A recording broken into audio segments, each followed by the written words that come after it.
It's time for the Freedom in 5 Minutes podcast. Powerful and liberating business strategies you can start in 5 minutes or less. Now, here's your host, Dean Soto. Hey, this is Dean Soto, founder of FreedomIn5Minutes.com. And we're here again with another Freedom in 5 Minutes podcast episode. Today's topic is this: going independent as a financial advisor. That and more coming up. All right, cool. So we have a really cool show.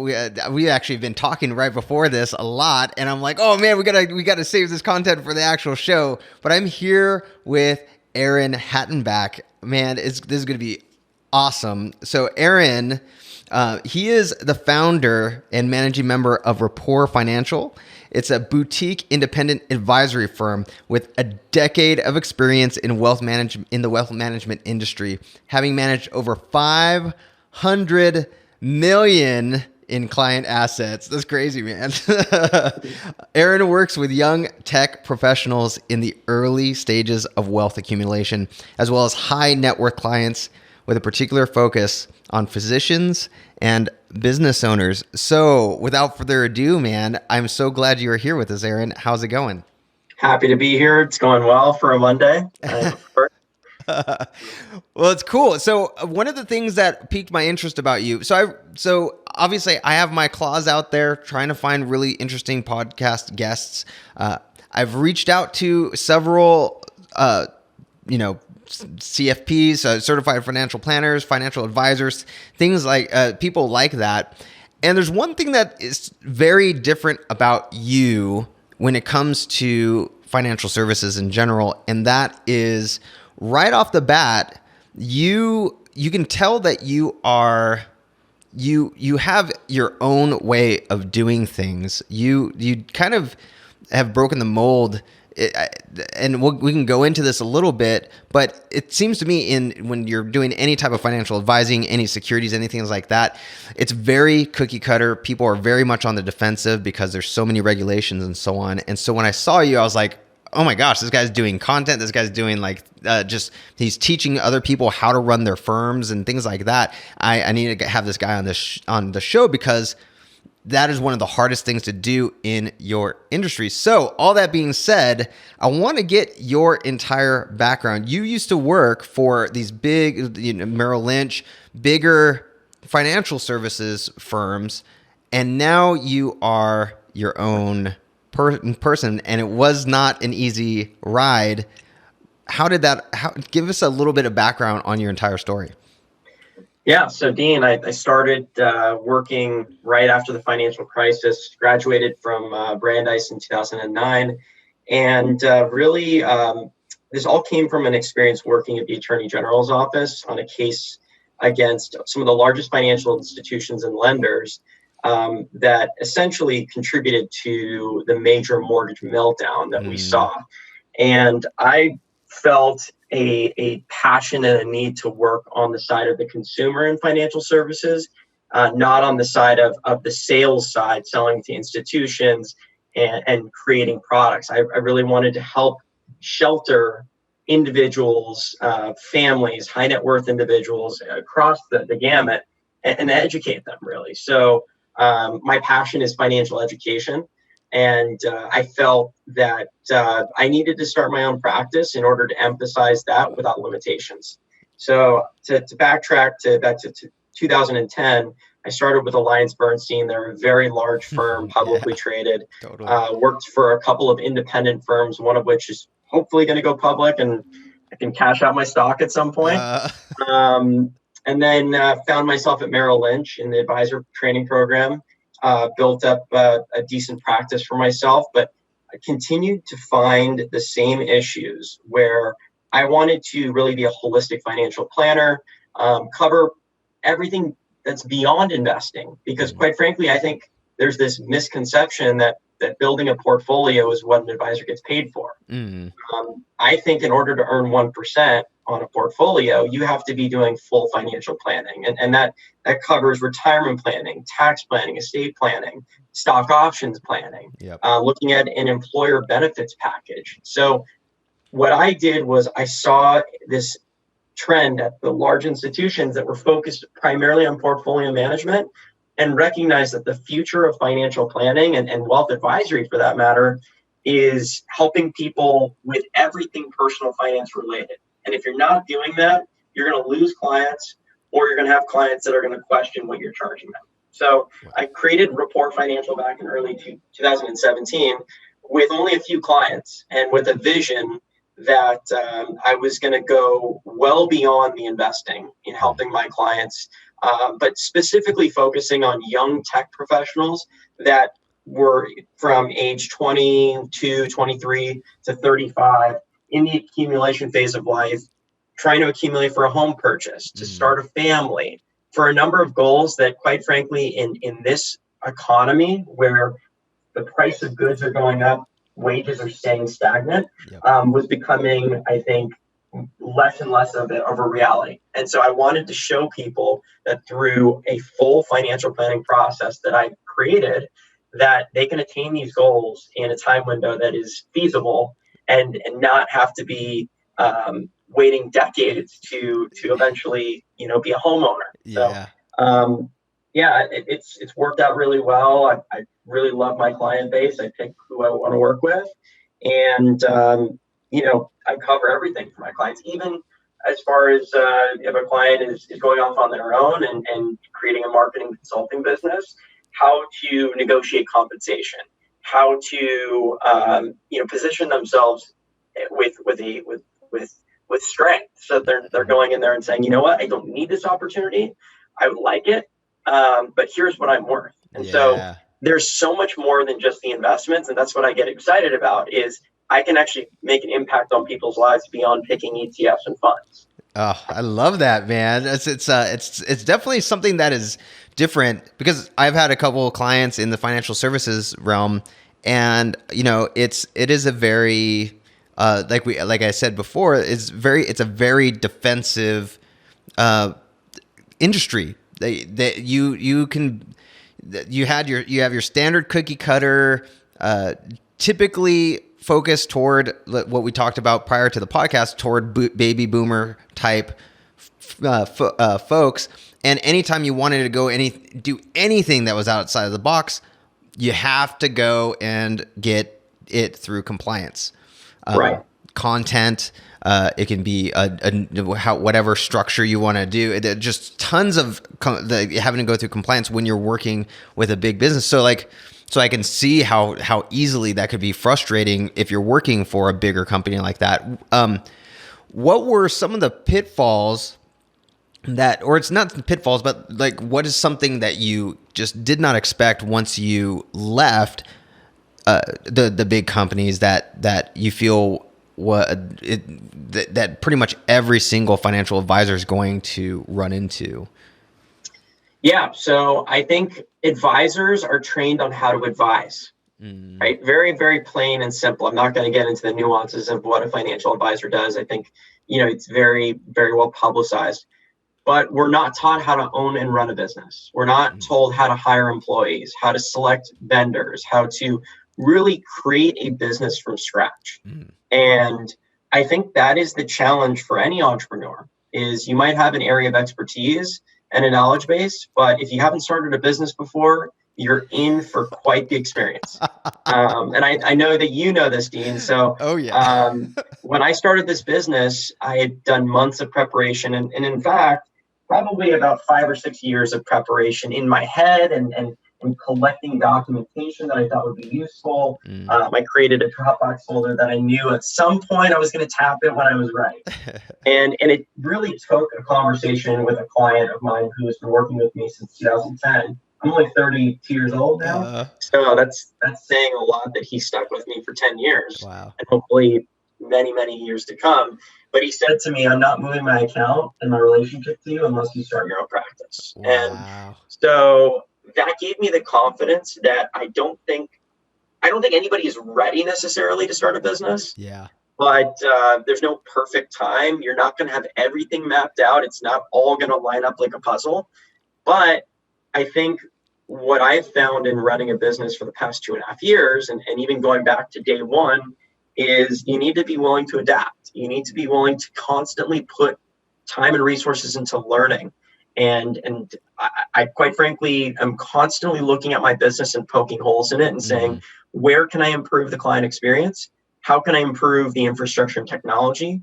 What can I outsource on a day-to-day basis that is not my core competency, and quite frankly also is compliant? Yeah. Because as much as compliance is talked about working at Merrill and Morgan Stanley, I still have a compliance department that I outsource, and I'm still subject to the same regulations. It's just a very different experience in terms of day to day. If I send a client an email or a personal note, I don't have to run it by someone to in order to get this to the client. I am my own compliance officer in effect, but I do still have to be subject to the same regulations. But I would say, in a nutshell, being your own boss, setting up the infrastructure, really making a lot of decisions in a short time window and saying, okay, well, I'm going to do the best that I can do.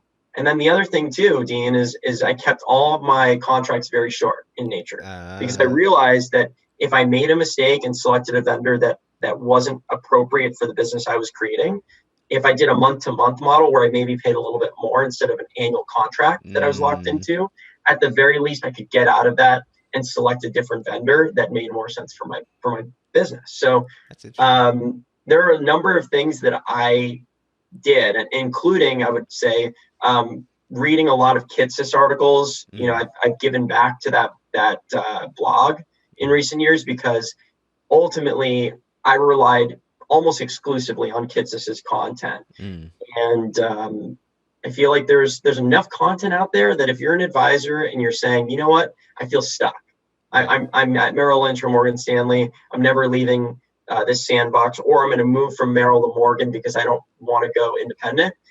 I would challenge them and say, there are so many resources out there on the internet and so many people that are willing to help, that all of those pain points and all of those reasons to not go independent, I can respond with, here's what I think, and give them the tools and show them how they can empower themselves. It's really, really neat. And this didn't exist, 10, 15 years ago. Yeah.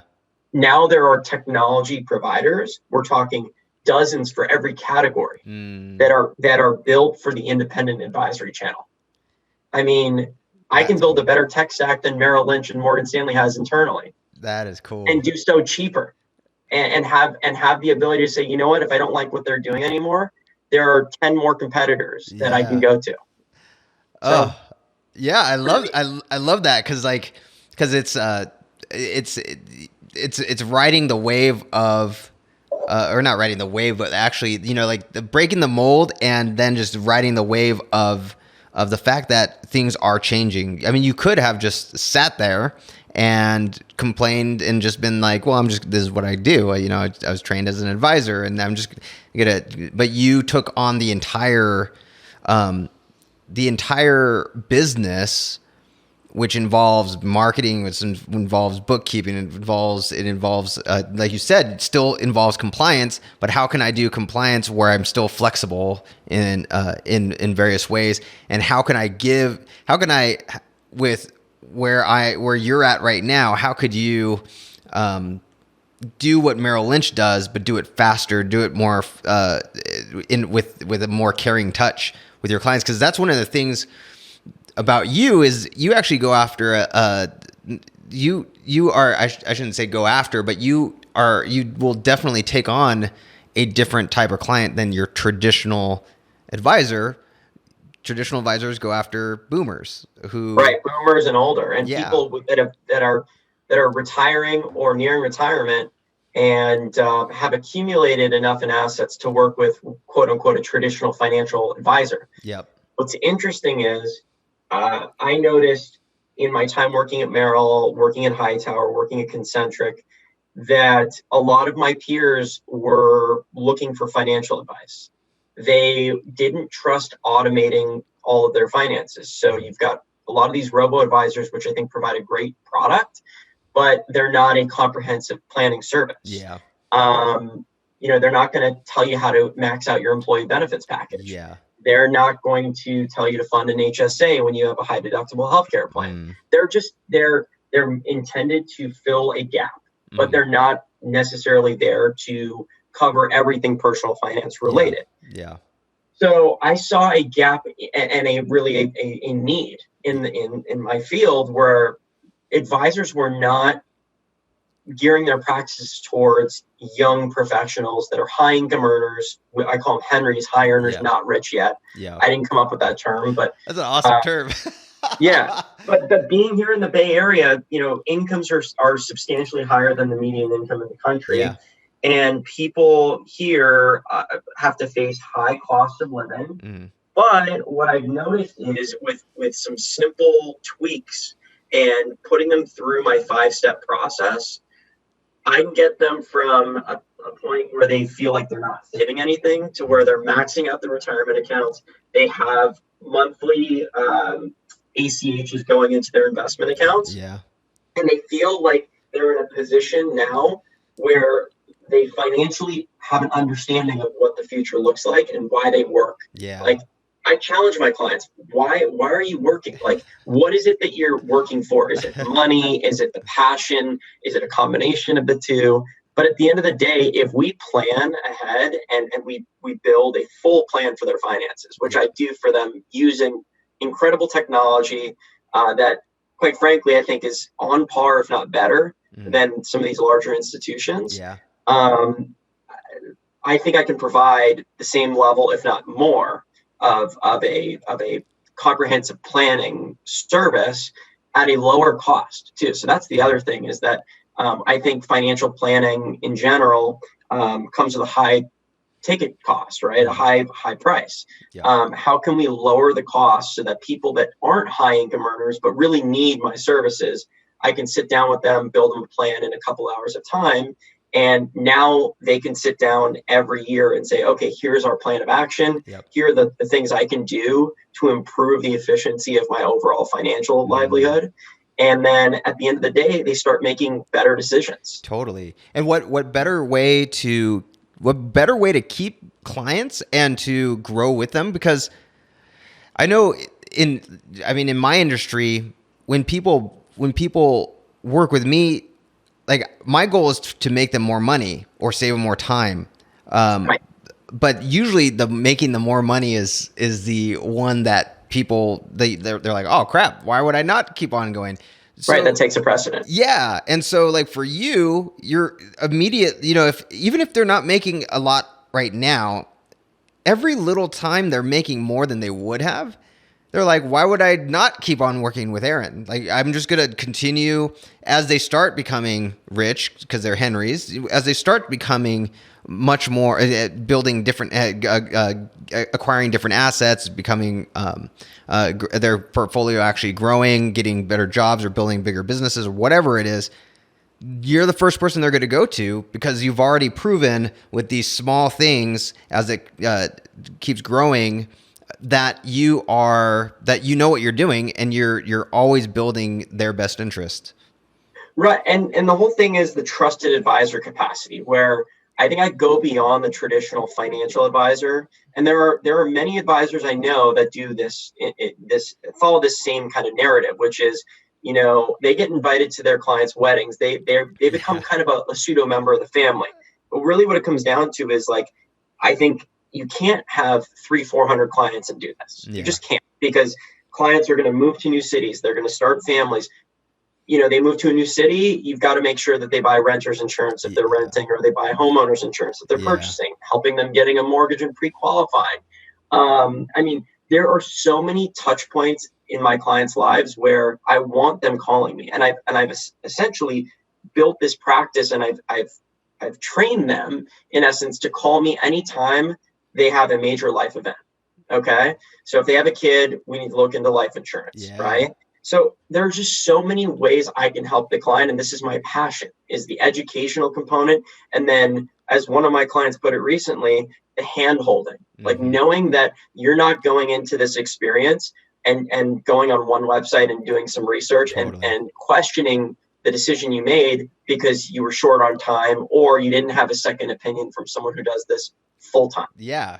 Right. And at the end of the day, it's like, I look at myself as a general practitioner physician in finance. Oh, I love that. That's where my job is. If my job is really to diagnose, and then if I'm not the expert on that subject matter, whether it's insurance, mortgage, I have resources. I have people that I trust, that I would go to for insurance and a mortgage myself, and I can connect them with my client, and I can also be involved in the process and make sure that my client is aware of everything, right, from that financial standpoint. And it's really, I think it's one of those business models that it doesn't pay as much as advising 200 or 300 clients and putting them into mutual funds and meeting with them once a year to check in on them.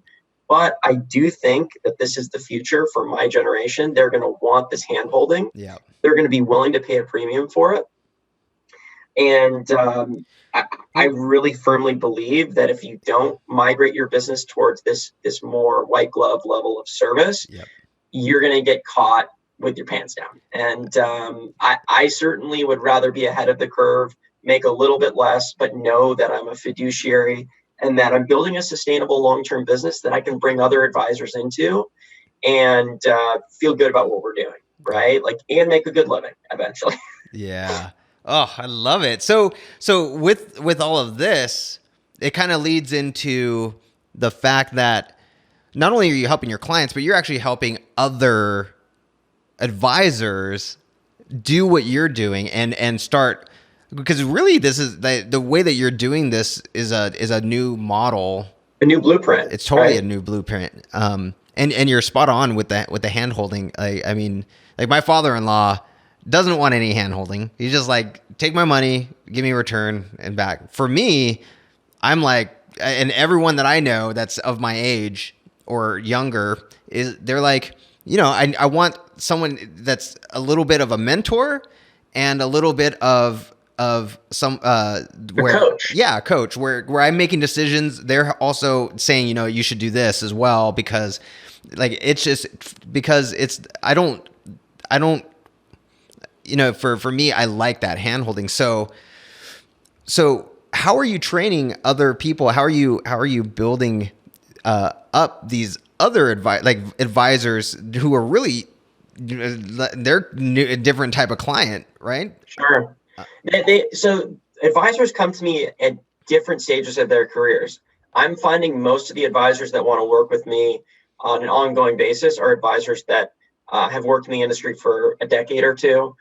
They've primarily worked at large institutions like Merrill Lynch, Morgan Stanley, UBS, and plenty of other firms for that matter. And they have a large client base, but they are now realizing that, for a number of reasons, it could be headline risk. A major financial firm has a huge lawsuit, or you can even point to the Wells Fargo opening up of fraudulent accounts, or opening up of accounts that clients had not approved. Yeah. So I think a lot of advisors are finding that the institutions that they've relied on for name brand and that power has kind of dissipated post 2008, 2009. And I think, it rightly so, right? Yeah. These institutions lost our trust and got bailed out by the government. And so, it's really interesting. The ones that come from these institutions, what I have to do is basically overcome their obstacles and fears of going independent. Yeah. Teach them about the infrastructure that's available to them. And what I'll do is, after this the podcast, I'm happy to provide you with a couple of links for your listeners for various, whether it's fintech solutions for CRM and billing and all of that. I think it's an educational process that if the advisor is experiencing so much pain at Morgan or Merrill or UBS or Raymond James or whatever, they're going to want the education. Yeah. And if they want the education, I have it. And I can teach them why it makes sense for them to go independent, what it's going to end up costing them annually to run their practice based on what they're looking for, because no advisory practice is the same. Is what I found. And I'm not going to say, hey, my model and the way I work is the right one for every single advisor that I consult with. No, of course not. I get to know them, understand what they're looking for. What are they specializing in? Who are their clients? What services do they provide? What do they charge? I have a whole list of profiling questions that I have to rely on in order to get a comprehensive intake of who that advisor is and what they're looking to do with their business. And ultimately, at the end of the day, it's educating, and it's basically telling them, here are the different vendors that I think make sense. And then also coaching them on how to negotiate, because they've been at big enterprises that have done the negotiating for them. So, say Salesforce is offering you this financial services cloud for $2,000 a year. Well, you should know that they have salespeople that have quarterly goals too. So if you can get them at the end of the quarter and say, hey, look, 2,000 is a little rich for me, but I can do 1,400. Well, a lot of this stuff is negotiable. And so I think you have to be your own advocate. You have to not just accept the answer as is. And it's ultimately, it's like going back to school again. You've got to go in, you've got to embrace it and realize that you're making an investment in not just your business, but your clients' futures. And for me, this has been really exciting. It's something that I added to my practice after doing this for 2.5 years. But in addition, what I've done is I've taken the best of Merrill Lynch, the best of Hightower, the best of Bernstein, the best of working in these different models within wealth management, and said, okay, because I've been exposed to all these different technology vendors, now I do have the ability to say to you, okay, well, your reporting needs are more extensive than mine. Here are the reporting platforms that work. So, that's cool. Dean, in essence, what I am is I'm an advisor consultant on the side, and I do this not because it's going to make me a ton of money, but because I want to pay it forward. And I do feel like there are so many advisors that are capable of doing this. And just with a little more education and knowledge, they can go off on their own, and they can not just build a practice that they're proud of, but a practice that they can eventually, give to the next generation. And set up a practice that is sustainable long term and isn't reliant on an institution. It's cool. You're setting up a legacy for yourself. I love that. And it's instead of working and building somebody else's legacy, which is like a big Merrill Lynch or whatever, you're spot on. Like you can totally give that to the next generation now that it's becoming possible, and you're showing that this is actually becoming possible that it's much, much easier now than it was 10 years ago to become an independent financial advisor. There's just so much, I think, because of the growth. And if you look in financial services right now across the map outside of wealth management, most areas of financial services are experiencing a slowdown because of technology. The fees are going down. You're seeing tech companies doing direct listings and avoiding an investment bank fee. But what's really interesting is the one area that is expanding at an amazing clip is this rush to independence. And you're seeing, I get emails every day about, firms that are leaving a big, or teams that are leaving a big firm and going independent. And it's like, this has been going on the past 10 years. You're seeing the RIA channel, the Registered Investment Advisory channel, grow double digits. And you're seeing the Merrill Lynch's Morgan Stanley wirehouse model really just trying to hold on for dear life. And they're also, I think, not geared towards the next generation. And the advisors are in their 50s and 60s, the average age of an advisor in those models. And ultimately, what they're doing is they're not setting up the next generation of their clientele's kids and grandkids with a service model that's going to resonate with them. And so for me, it was, okay, I can't be at a firm that is not going to really embrace the fact that, hey, the next generation of wealth is looking for a different experience, a different fee structure, and they're just holding on for dear life and trying to just keep the boat, sailing, right? For lack of a better analogy. I wanted to be ahead of the curve and recognize that the next gen of wealth is coming to me with a different service need. And if those big firms were not going to embrace it, I was going to create it. But what's interesting is Merrill Lynch and Schwab have created digital monthly subscription models in the last couple of months, which I did 2.5 years ago. Yeah. And it boggles my mind that they're now rushing into this.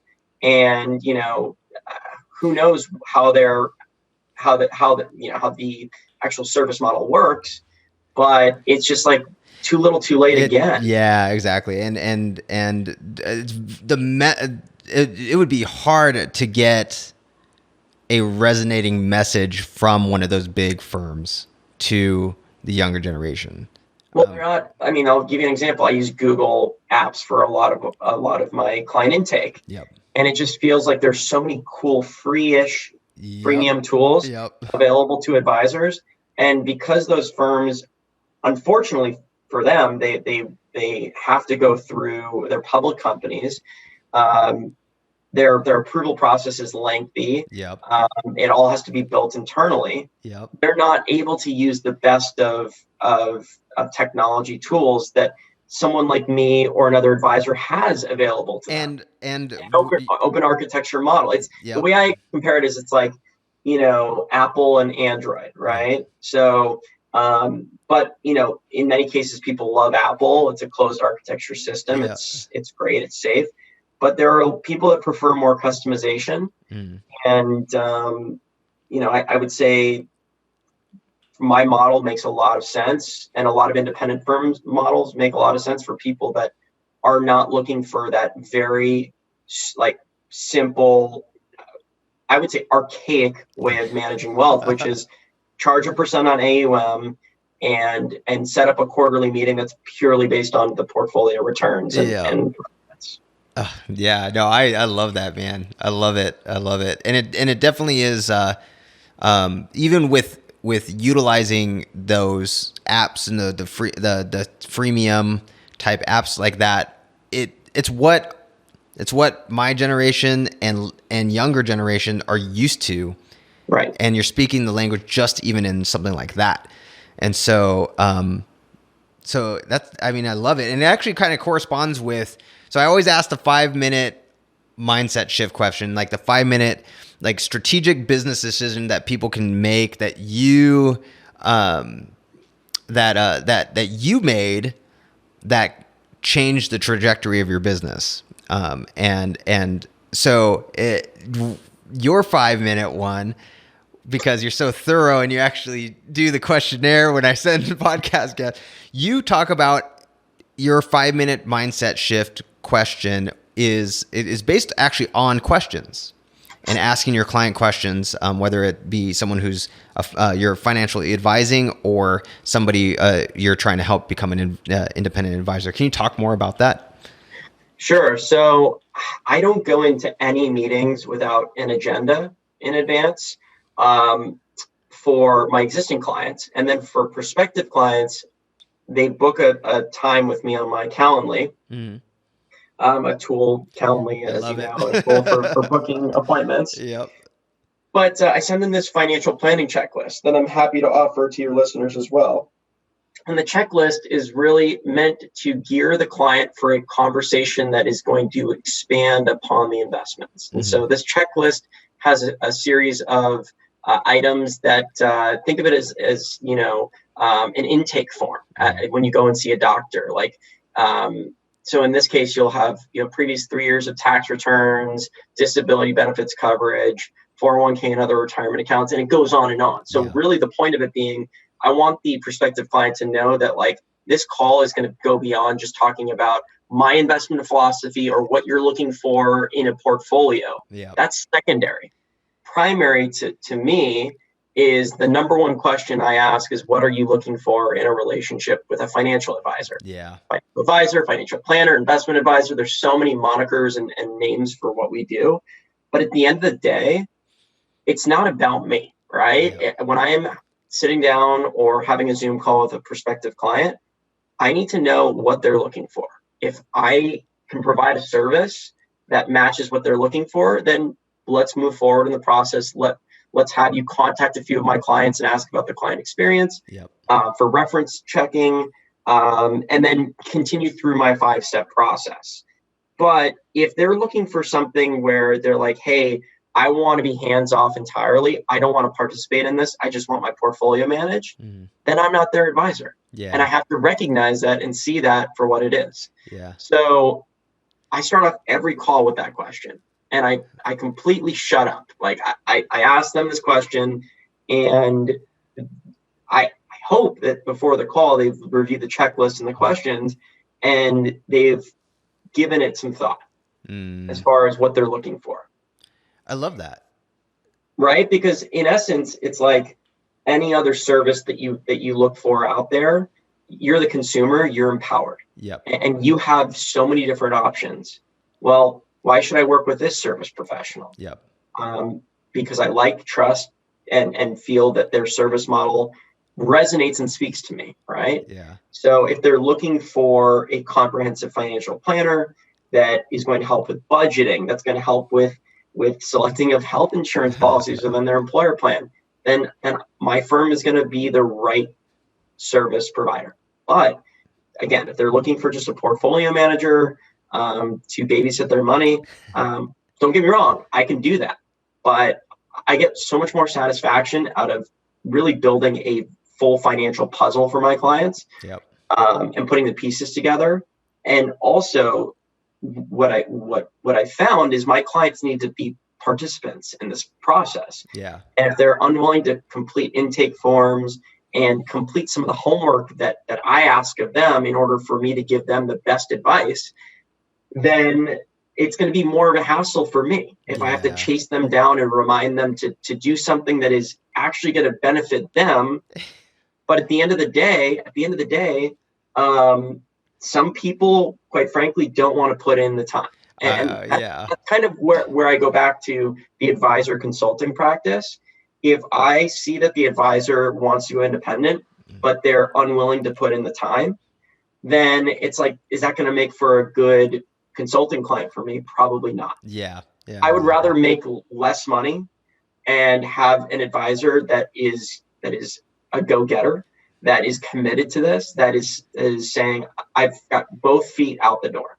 I'm not dipping my toes in the water. I am convinced that this is the model I need to pursue. That's a good client. Someone that is just looking for an answer to one or two questions is probably not ready to go independent. And I've seen that so much. I know, man. Oh, man. And it frustrates me because it's like these people are like, being successful at a wirehouse is hard. I mean, 1 out of 100 advisors eventually becomes $1 million producer.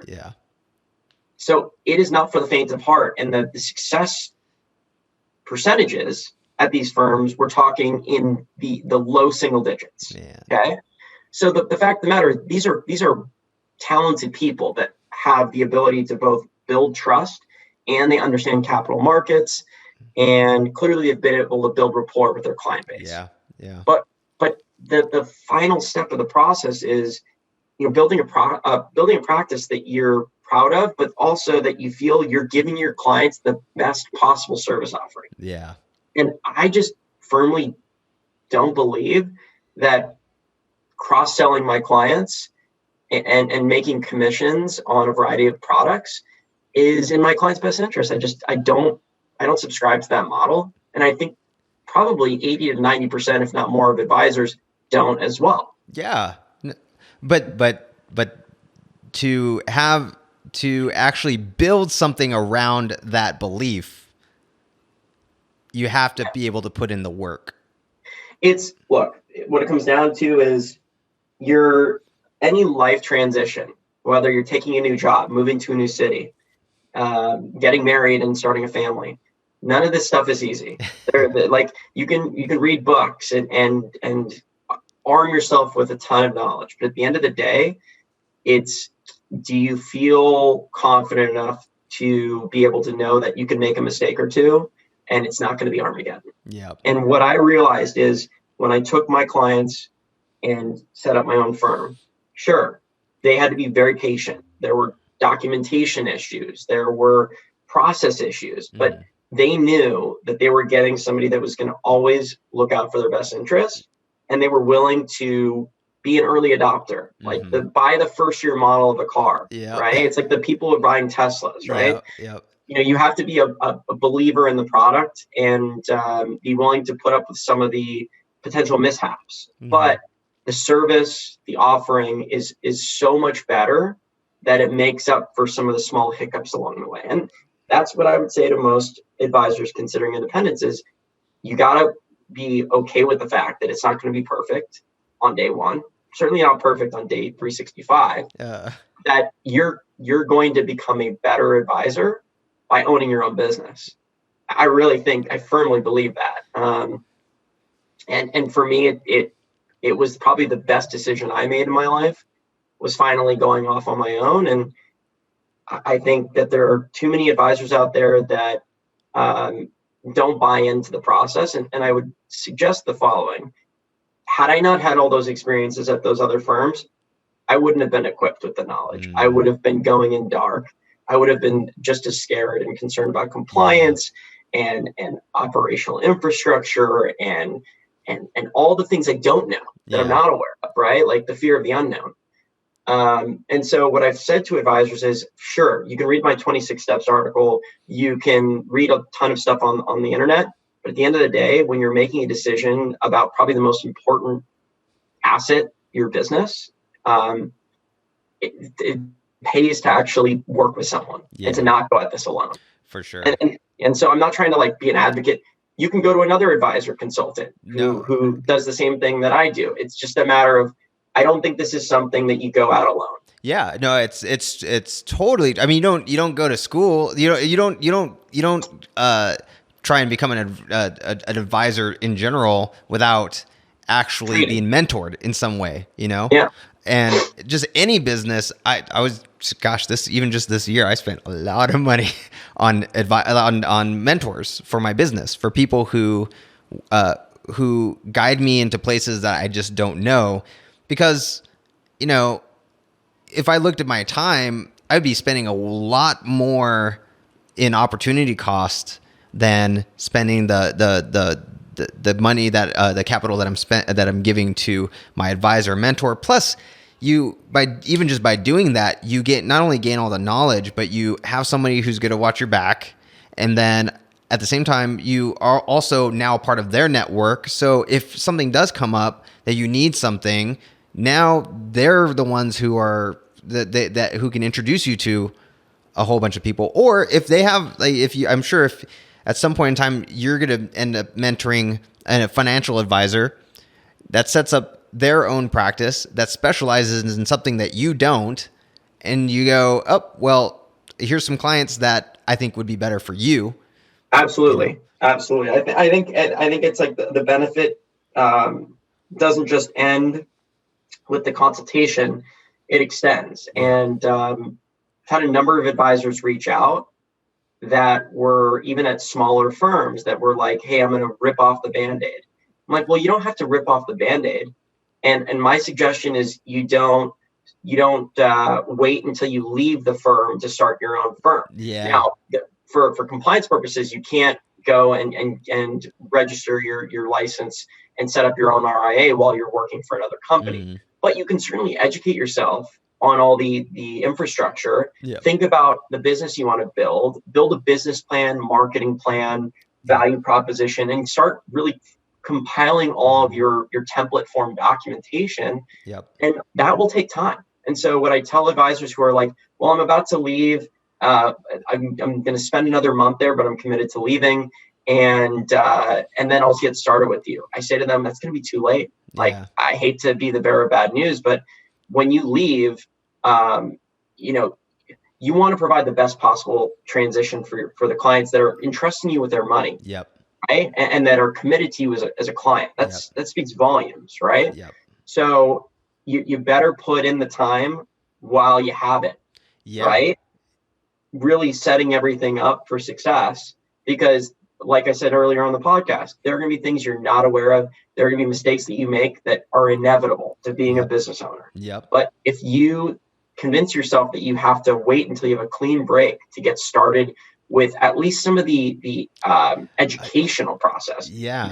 You're going to be too late. Well, and you were like, even with the template forms. I mean, there's systems that when you're in a large organizations that you take for granted. Exactly. You don't realize how many things, different template forms, different little processes that are there that if you took the time to set up while you were at the firm, like if you would be that would cause tremendous chaos if you had no income coming in, or if you had clients who were like, okay, now I'm with right, you. I'm ready. Yeah. Like to me, it's embarrassing if you go to a client who is committed to working with you and moving their business, they're moving their accounts or their relationship to you, and you show up to a meeting without the right documentation necessary. Yep. That's amateurish. And so what I tell advisors is, get started with learning about what the process looks like. It may take several months for you to get approval from the state regulators, which, that's 3 months, 4 months of potential downtime, no income, no clients. And by the way, the longer those clients stay at your predecessor firm, the more likely they're not going to move with you, because they're going to say, like, what's been going on the past few months? Like, you cannot legally work with a client unless you are registered with a firm, right? As a independent advisor, investment advisor representative, affiliated with an RIA, or if you're, registered as a, working for a broker dealer, whatever you may be doing. But the point being, like, downtime and silence and not advising your clients because you're legally not allowed to is a tremendous risk to your enterprise. And what I say to them is, spend a few months. I spent 5 or 6 years compiling documentation, thinking about my process, like obsessively thinking about the client experience standard that I wanted to create. And even then, 2.5 years later, my practice looks a lot different than it did when I started. And so it's just, to me, it's like, you've got to embrace it, and you've got to fail fast, and you have to be willing to put out the resources. Ultimately, say you're spending a few $1,000s working with someone. Well, they're going to save you thousands of dollars in negotiating contracts, in time, in so many ways that it's like you're going to get multiples of what you spent. So I can't emphasize this enough. I just feel like advisors just need to be more open-minded and less concerned about, the fears that they've created, the narrative they've created in their head, that going off on their own is going to expose them to so many risks. And because ultimately these firms they're lowering payouts. They are telling advisors, if you don't sell 4 or 5 different services, we're cutting your payout. And so it's about selling the enterprise. And what happens is, when you sell the enterprise, your client associates you as the relationship manager at Merrill Lynch or Morgan Stanley, and not as their advisor. That's and so great point. Then the client's never going to leave that institution. And good luck setting up your own practice once you've sold your clients a mortgage, credit cards, a line of credit, securities-based loan. Your clients are going to be like, well, you've talked up the institution for the past 10 years. Why would I not leave? Why would I leave? Right. And then advisors come to me saying, like, what's the narrative that I can create to get my client to move their assets? And it's like, well, if you've sold your clients on the enterprise and your clients have 4 or 5 different service offerings from the institution, it's going to be very hard. And I'm not a magician. I can't wave a wand. I mean, in moving things, it's hard. Even if the client loves you and is willing, it's like, man, I'm tied up in all of that. And I'm getting discounts on my mortgage because I've got 5 different services with the bank. You can't compete with that on the independent side. What I can do on the independent side is say, hey, look, I'm not captive to having to provide you a mortgage from B of A because I'm at Merrill. We can go shop around and hire a mortgage broker to go shop around for the best rates. And ultimately, that alone, I think, is worthwhile in terms of giving the client access to the services of other institutions that may be better equipped, that may be providing a better price, So yeah, I would just say, like, for advisors that have sold their clients in the enterprise, it's very hard for them to ever go independent. And if they do, it's a one-time thing. And you better put in the hours. You better hire someone to really help you navigate the complexities. But for an advisor that has worked at one of these firms and is looking to go independent, don't go at this alone. Right? Go to kitsis.com. I don't get paid anything from Kitsis. I think his blog is the best in the industry. It's won many awards. It's ultimately, it actually was ranked higher than the Wall Street Journal in terms of influence on financial advisors, which is saying a lot. And if you want to get free education, go there. But at the end of the day, don't go at this process alone. It is, you're risking your business. Your livelihood. But the best option is going with you. So how can people actually work specifically with you?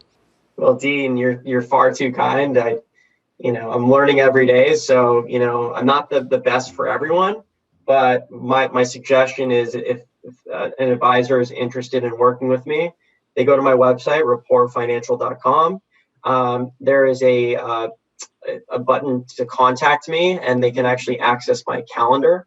And I would encourage them to go to the prospective client meeting and select 30 minutes of time where we can learn more about their practice, what they're looking to accomplish. They can ask me any questions as far as, my service model for advising advisors, financial advisors.